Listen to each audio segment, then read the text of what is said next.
أستغفر الله العظيم الذي لا إله إلا هو الحي القيوم وأتوب إليه. أستغفر الله العظيم الذي لا إله إلا هو الحي القيوم وأتوب إليه. أستغفر الله العظيم الذي لا إله إلا هو الحي القيوم وأتوب إليه. أعوذ بالله من الشيطان الرجيم. بسم الله الرحمن الرحيم. السلام عليكم ورحمة الله وبركاته.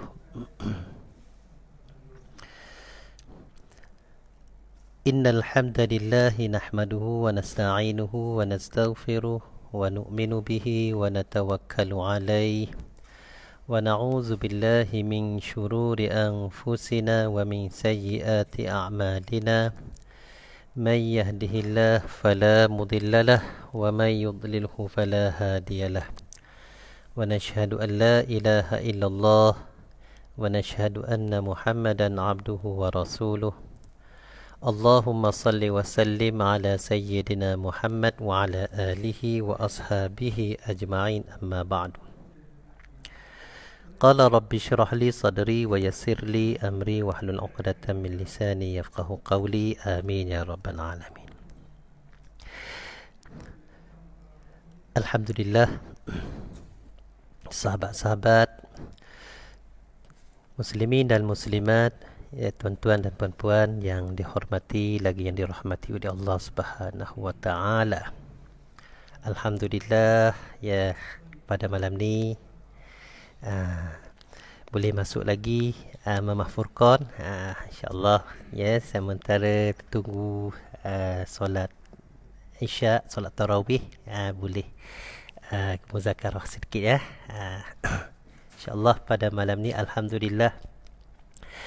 Jadi saya ingin kongsi dengan sahabat-sahabat semua, ya tuan-tuan muslimin dan muslimat, ya sedikit tajuk ya sementara menunggu tibanya waktu Isya. Muslimin dan muslimat, tuan-tuan, sahabat-sahabat, ya kita sekarang sudah kata malam yang ke-11 lah, malam yang ke-11. Makna kata bulan Ramadan sudah melalui 10 hari. 10 hari dah kita sudah tinggal bulan Ramadan pada tahun ini.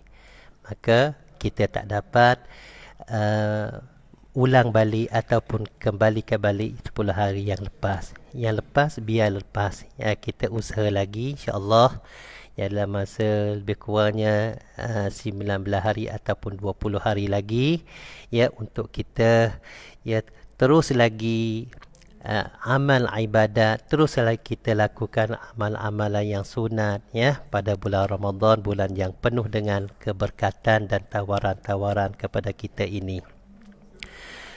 Sahabat-sahabat yang dirahmati lagi yang dirahmati oleh Allah Subhanahu wa taala sekalian, ya malam ni saya ingin kongsi ya satu tajuk, ya yang mana kita mungkin pernah dengar juga tajuk ini. Apa yang tajuknya? Iaitu tajuk ataupun topik yang saya akan bincang malam ni ialah walaupun dikatakan sunat, ia tetap amalan baginda sallallahu alaihi wasallam. Ya, amalan yang sunat, ya kita kata yang sunat. Maka yang sunat ada setengah daripada mereka yang mengatakan bahawa yang sunat ini ya buat dapat pahala, tak buat tak dapat apa-apa. Ini di antara pahaman yang boleh memberi kesan negatif lah kepada kita untuk teruskan melakukan amal ibadat yang sunat. Jadi kita jangan faham tentang takrif macam tu. Kita fahamlah takrifnya ataupun pahaman tentang sunat itu adalah buat dapat pahala. Kalau kita tidak buat, rugilah kita. Khususnya ya pada bulan Ramadan. Ya pada bulan Ramadan ni banyak sekali lah ya perkara-perkara yang sunat yang mana kita ni boleh lakukan pada bulan Ramadan ini. Sebab bulan Ramadan ini special. Special ya kita buat yang sunat, Allah Ta'ala ganda seolahnya 70 kali ganda. Ya, kalau kata lebih daripada itu pun, tu kata amalan-amalan yang sunat pada bulan Ramadan ni boleh kata, ya, boleh kata banyaknya pahala, banyaknya ganjaran yang Allah Taala akan beri kepada orang yang buat yang sunat. Jadi fahamlah kita betul-betul tentang yang sunat ialah, ya, buat dapat pahala. Kalau kita tak buat, rugilah kita. Tuan-tuan, sahabat-sahabat, ya, sahabat-sahabat semua, alhamdulillah. Maka amalan sunat ni, pandangan kita, ya, tak perlu kita buat sebab kita faham kata buat dapat pahala, tak buat tak dapat apa. Itu adalah pandangan kita, fahaman kita, ya. Fahaman yang mana Ustaz bagi tadi, so faham kata yang buat dapat pahala, tidak buat kita tu rugi. Maka amalan sunat ini kita kata tetap di sisi Rasulullah sallallahu alaihi wasallam tu adalah amalan harian. Sebab itulah muslimin dan muslimat, ya, kita, ya, banyak lakukan yang sunat pada bulan Ramadan. Ya, pada bulan Ramadan amal-amal yang sunat, apa yang baginda kita buat, ya, kita pun buat ikut baginda kita. Semoga kita ni bersama dengan baginda kita sallallahu alaihi wasallam di dalam syurga nanti, ya.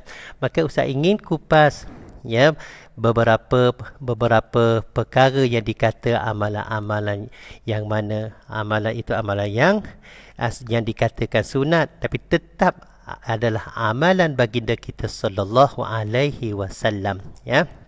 Di antaranya tadi kita, ya, nak berbuka puasa.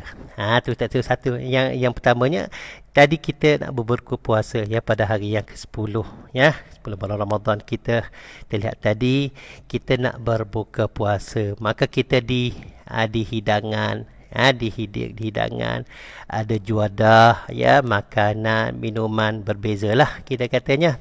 Maka apanya amalan yang patut kita lakukan, ya, apa yang amalan kita patut kita buat semasa kita hendak berbuka puasa, sahabat-sahabat yang kita kongsi di sini, ya. Amalan yang kita patut buat sebelum kita berbuka puasa, ya, iaitu, ya, kita, ya, mesti kena berdoa dulu, ya. Di hidangan ramai-ramai sebelum berbuka puasa, kita berdoalah beramai-ramai. Doalah kita, doa apa yang kita nak minta kepada Allah Subhanahu Wa Taala ketika kita nak buka puasa. Saat-saat masa-masa yang hampir dekat berbuka puasa ni, kita di hidangan, ya, kita berdoalah. Menadahlah tangan, kita berdoa. Inilah saat ataupun masa yang sangat-sangat diterima oleh Allah, masa yang mustajab doa, ya. Di antara baginda kita kata doa yang mustajab, yang mana Allah Ta'ala tak tolak doanya di antara orang berpuasa ni, iaitu dia berpuasa dan sehingga dia berbuka puasa. Jadi makna katanya kita di hidangan, sebelum daripada kita nak ada menjamu selera, ya, makan, minum dan sebagainya, baca doa dulu. Dan amalan ini alban Rasulullah berdoa, ya, berdoa sebelum buka puasa. Kalau kita ingat doa yang mana, ya, selalu kita dengar Allahumma laka asumtu wa bika amantu wa ala rizqika aftartu bi rahmatika ya arhamar rahimin. Kita bacalah, tambahlah doa yang tak boleh bahasa Arab, kita bacalah dengan bahasa kita lah, kan. Ada orang bahasa Melayu, ada bahasa Thailand. Jadi tak ada masalah bagi kita doa. Tu amalan yang mana kita ingat kata amalan ini, ya, adalah sunat tapi adalah tetapnya jadi amal bagi Rasulullah SAW selalunya, ya, berdoa ketika berbuka puasa. Itu di antaranya. Maka satu lagi amalan baginda sallallahu alaihi wasallam juga, iaitu baginda kita ni segera berbuka puasa apabila tibanya waktu. Sudah masuk waktu, sudah kata masuk maghrib, ya, masa berbuka, ya, dekat Malaysia, dekat Malaysia. Dia kata ada negeri-negeri lah, di negeri Selangor ni, KL Selangor, lebih kurangnya pukul 7.20. 7.20 lebih kurangnya. Maka apabila tibanya waktu berbuka puasa, jangan kita lengah-lengah, jangan kita kat sana kat sini, ya, berbuka puasa, segera berbuka puasa. Sebab kita segera berbuka puasa ini adalah setengah daripada amalan yang dilakukan oleh baginda sallallahu alaihi wasallam. Ya, di antaranya baginda kita sallallahu alaihi wasallam bersabda, baginda kita bersabda dalam sebuah hadis, ya, la yazalun nas bi khairin ma ajjalul fitrah. Ya, jadi hadis ni riwayat Imam Bukhari dan Muslim, ya. Makna katanya, ya, kita ini manusialah, ya, sentiasanya dia dapat keuntungan, dapat kebaikan, ya. Dia adalah mereka yang segera berbuka puasa, segera berbuka puasa ataupun cepat berbuka puasa. Dalam kebaikanlah kita lihat baginda kita sallallahu alaihi wasallam. Maka kalau kita kata berbuka puasa ni, segera berbuka ni, ya, ada hikmah sebaliknya, ya. Kenapa boleh kata disegerakan berbuka ini, ya? Di antaranya, ya, kita ni umat Islam, ya, orang Islam, yang mana Allah mewajib kepada kita berpuasa setahun ni 1 bulan, iaitu bulan Ramadan, ya. Dan kita ni ketika berbuka, kita nak bersegera sebab kita ni tak nak kata umat Islam ni semacam dengan orang Kristian ataupun orang Yahudi, ya. Orang Kristian, orang Yahudi ni, ya, mereka ini adalah suka mentakhirkan berbuka puasa. Kalau mereka puasa, maka tibanya masa buka, mereka tak buka. Mereka ada melakukan amalan aktiviti atau boleh kata apa-apa sajalah mereka lakukan, mereka tak berbuka lagi. Sebab itulah Nabi kita kata di antara hadisnya, la yazalul la yazal din zahiran ma ajal an-nasul fitra li'anna al-yahud wan nasara yuakhiruna. Itu hadis riwayat Abu Daud, ya, dan Ibnu Majah tu. Katanya ya, kita ni, baginda kita suruh kita ni segeralah, ya, berbuka puasa. Sebab orang-orang Yahudi, orang Nasara, mereka, ya, suka mentakhirkan berbuka, ya. Maka kita nak berbuka dah puasa ni, ya. Apabila kita tiba masa berbuka puasa, amalan yang mana Nabi kita sallallahu alaihi wasallam lakukan, tapi bagi kita kata sunat, ya, iaitu tentang makanan atau minuman apa yang diutamakan untuk kita berbuka puasa. Tu. Jadi permulaannya kita carilah dulu dengan buah kurma.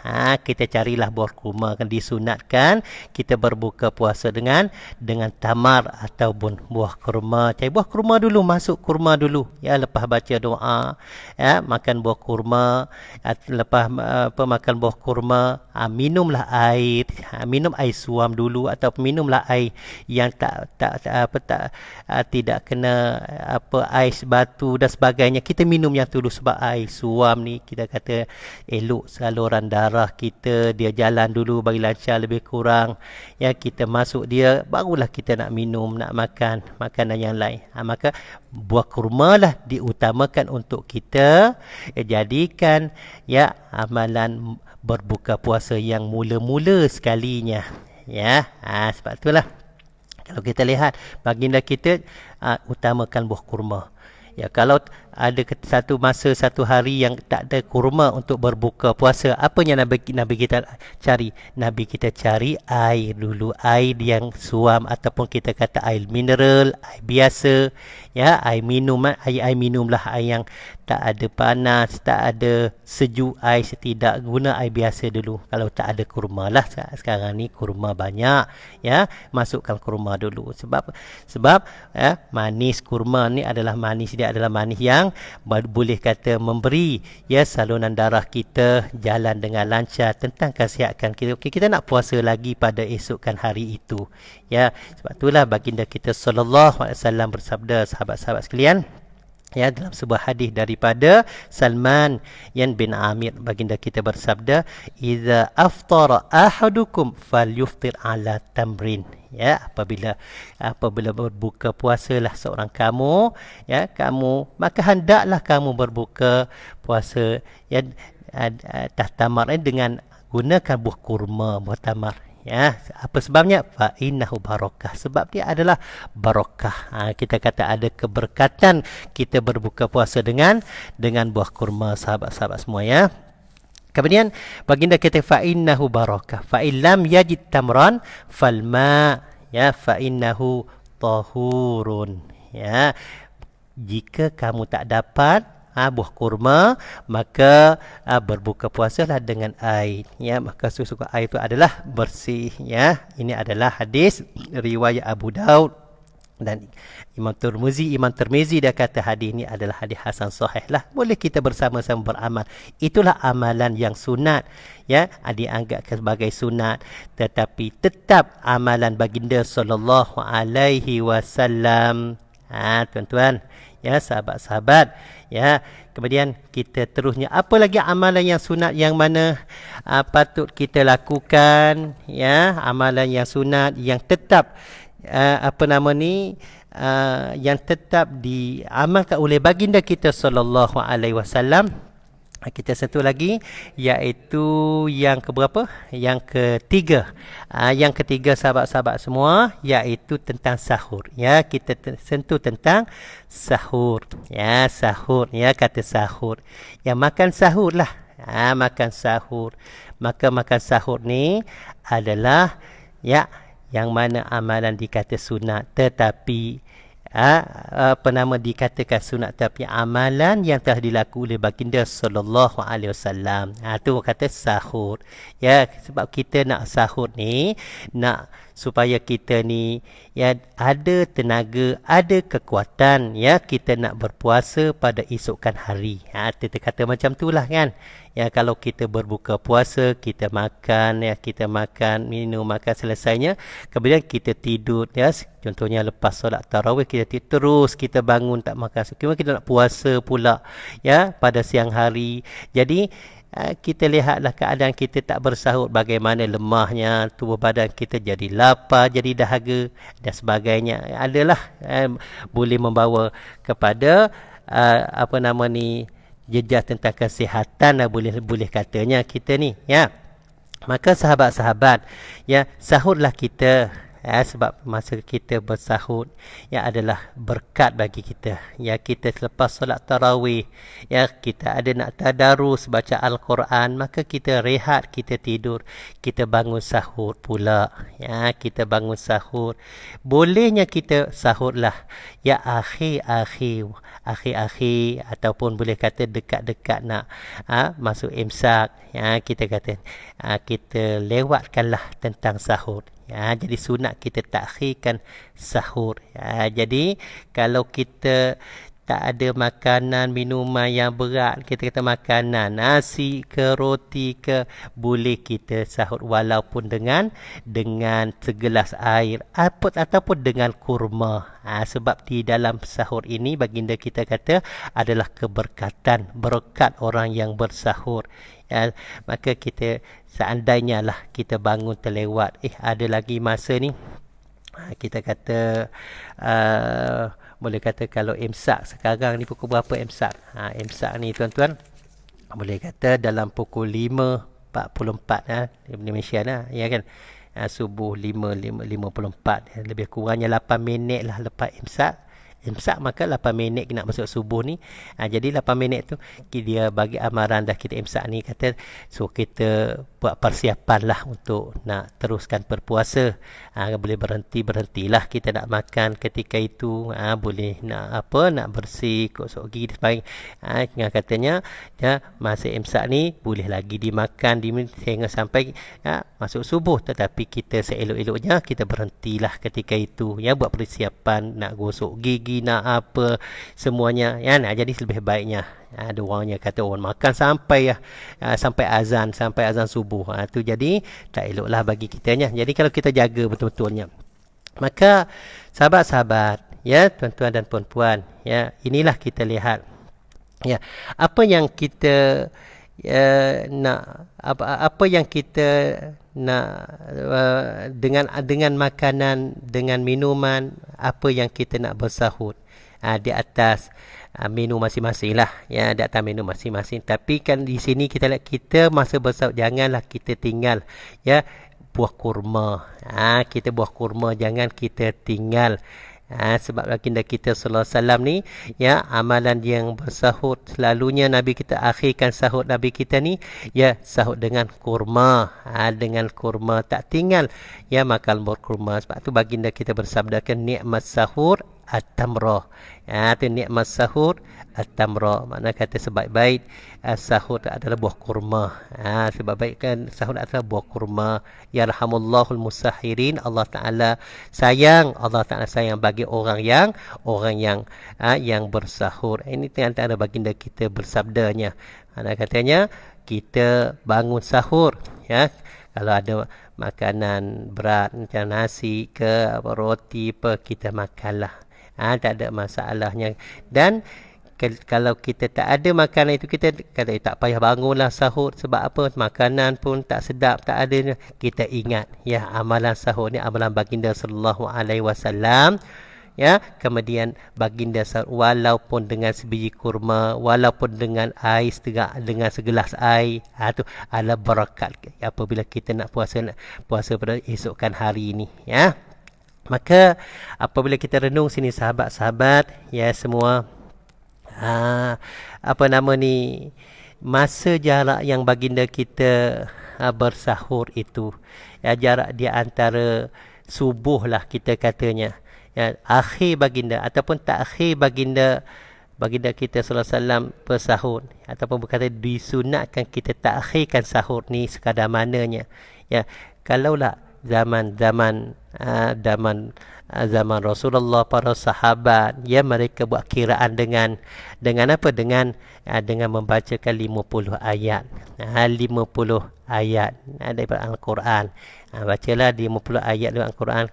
Surah apa? Kita kata surah yang mana ayat lebih daripada 50.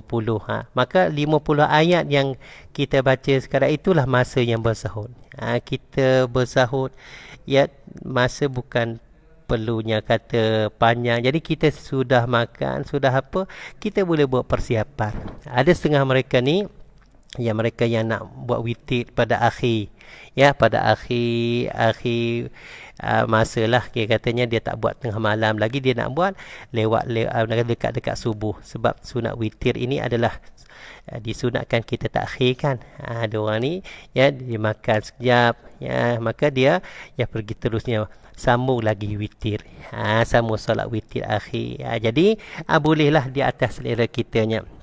Sahabat-sahabat semuanya, inilah yang saya ringkas tentang perkara yang, ya walaupun dikatakan sunat, ia tetap amalan baginda sallallahu alaihi wasallam. Maka kalau kita bincang berkaitannya amalan yang baginda lakukan pada bulan Ramadan ni, betapa banyaklah. Yang akhir sekalinya, ya amalan baginda kita sallallahu alaihi wasallam, yang mana, ya baginda adalah seorang yang banyak penderma, banyak memberi makan, banyak bersedekah, banyak infak pada bulan Ramadan. Itu kita sentuh, ya kita beri makan kepada orang yang berbuka puasa. Inilah pahalanya sangat-sangat besar sekalinya. Ada pernah sahabat radhiyallahu anhum tanya baginda sallallahu alaihi wasallam, ya dia tanya baginda sallallahu alaihi wasallam, dia kata, ya Rasulullah, dia kata, kunna, kami ni, kami sekalian, kami semua ni, kata, laisa kunna yajid ya ma yuftirus shaim. Kami tak ada ni makanan, tak ada apa kami nak bagi orang berbuka puasa, ya.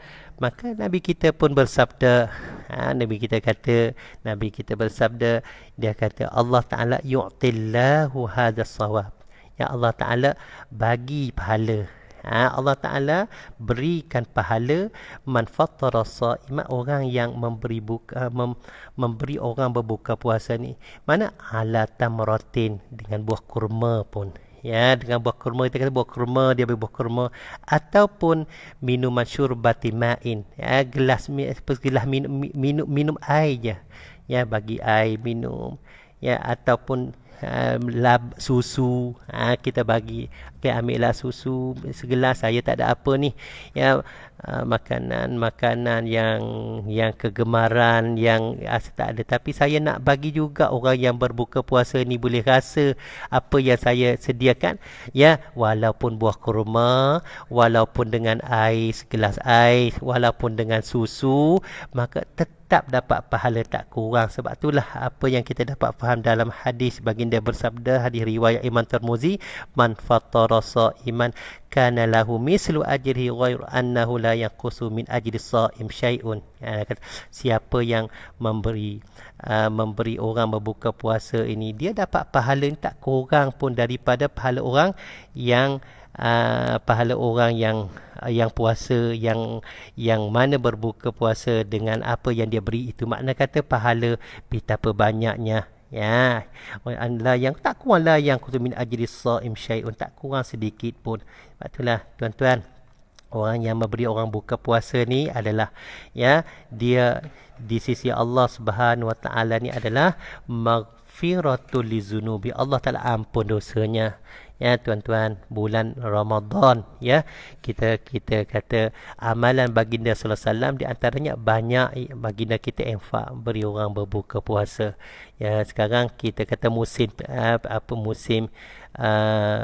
musim dalam, kita kata apa nama, musim PKP, kan, musim yang dalam kuarantin, musim orang yang tak ada kerja, tak boleh nak sana nak sini, ya, kita yang ada lebih, ya, kita rasa cukuplah untuk kita, dan ada lebih lagi, bolehlah kita hulurkan, ya, bantuan ataupun kita beri orang berbuka puasa. Ada banyak, ya, kalau sahabat-sahabat tuan-tuan rasa kata nak cari mana, pergi dekat masjid, pergi dekat surau. Ya, kami di sini hari ni, kami dekat surau Ikhwan Taman Puncak Jalin, ya, PJ2, ya, kami, ya, dapat hari ni, ya, sahabat bawa beri buka puasa, ya, nasi biryani, kambing, kurma. Jadi alhamdulillah lah. Jadi kami pun terima kasih banyaklah. Ini rezeki daripada Allah SWT bagi. Jadi kita ingat kata, ya, kita tak dapat nak bagi orang makan nasi biryani, nasi arak, apa yang selak, tapi ingat kata walaupun dengan kurma, dengan air, dengan susu yang kita beri itu, pahala tetap sama banyaklah orang yang berbuka puasa itu. Inilah Ustaz ingin kongsi dengan sahabat-sahabat pada malam ni, ya, perkara-perkara yang dianggap sebagai sunat, tapi tetap amalan baginda sallallahu alaihi wasallam. InsyaAllah yang akan datang kita bincang lagi. Dan sahabat-sahabat semua, sebenarnya amalan-amalan yang pada bulan Ramadan yang sunat banyak lagi. Jadi Ustaz kupas satu-satulah buat tajuk-tajuk. Kalau kita kata baca Al-Quran, berzikir dan sebagainya, banyaklah. Nanti akan datang hari Ahad waktu yang sama, ya, kita bincang pula tajuk yang lain pula. Tinggal kupas bersama kita. Sekarang sudah masuk waktu Isya. InsyaAllah kita semua lagi, ya, akan datang. Salah dan silap, teman saya Ustaz maaf. Yang baik, yang betul tak taufik dan hidayah daripada Allah SWT. Ya, salah akhirnya aku qauli hadza wa astaghfirullahalazim li wa lakum. Wassalamualaikum warahmatullahi wabarakatuh. Wallahu a'lam bissawab.